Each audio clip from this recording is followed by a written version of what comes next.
친구들 안녕하세요. 나채민 멘토입니다. 다들 새 학기는 잘 지내고 계신가요? 저번 시간까지 그리스와 로마의 미술과 건축에 대해 알아보았는데요.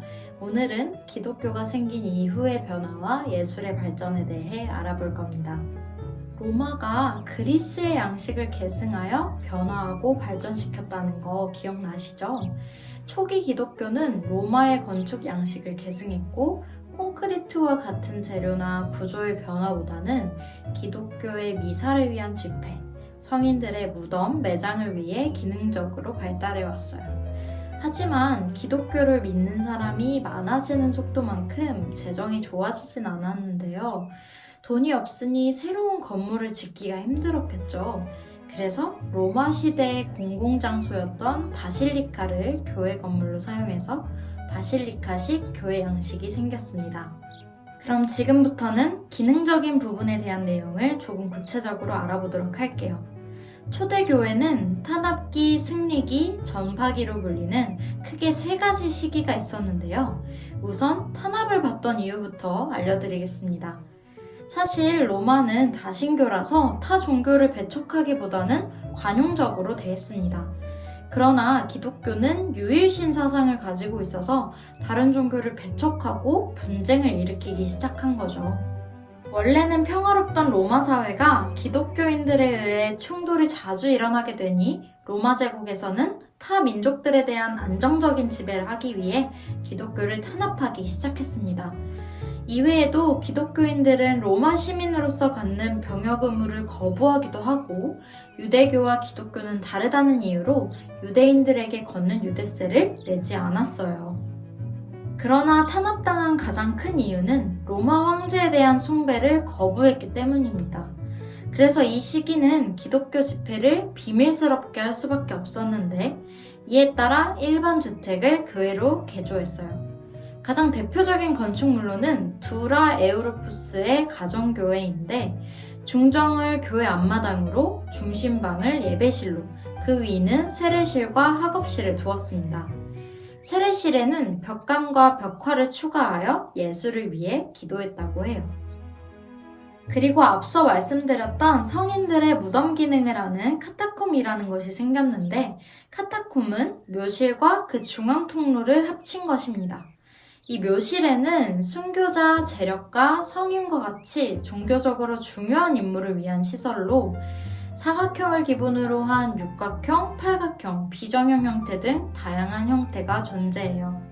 종교적으로 중요한 인물의 경우는 고전주의 파사드나 아치로 벽감을 파는 등 건축적으로도 꾸몄다고 합니다. 그리고 지하 벽면과 천장에 프레스코 기법으로 성화를 그리기도 했다네요.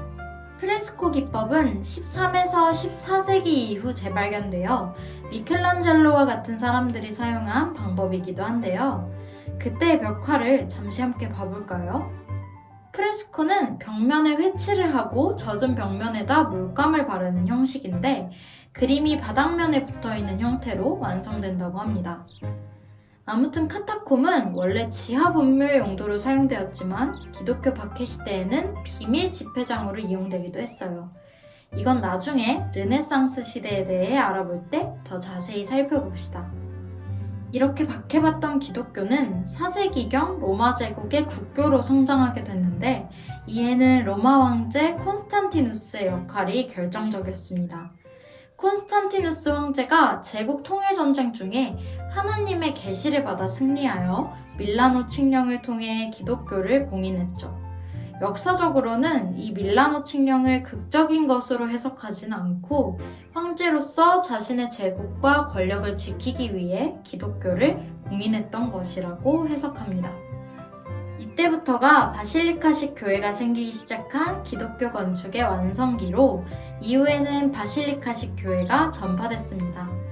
바실리카식 교회는 얇은 벽, 목조 지붕, 원형 내부 공간이 특징적인데요. 인물들을 표현한 모자이크가 많이 사용되었어요. 대표적인 예시인 성 베드로 성당을 보고 갈까요?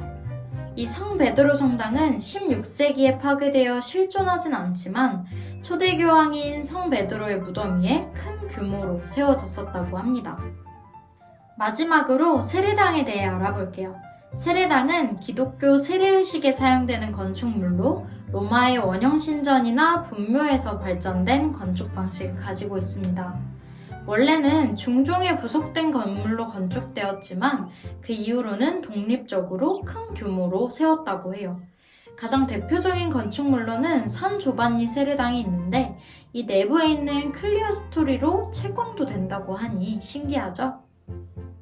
오늘은 초기 기독교가 로마 사회에 어떻게 녹아들었는지 그리고 이와 함께 건축이 어떻게 발달했는지 알아보았는데요. 역사와 건축이 궤를 같이 한다는 것이 정말 신기하지 않나요? 그럼 다음 시간에는 중세 비잔틴 건축에 대해 알아봅시다. 다음에 또 만나요. 안녕!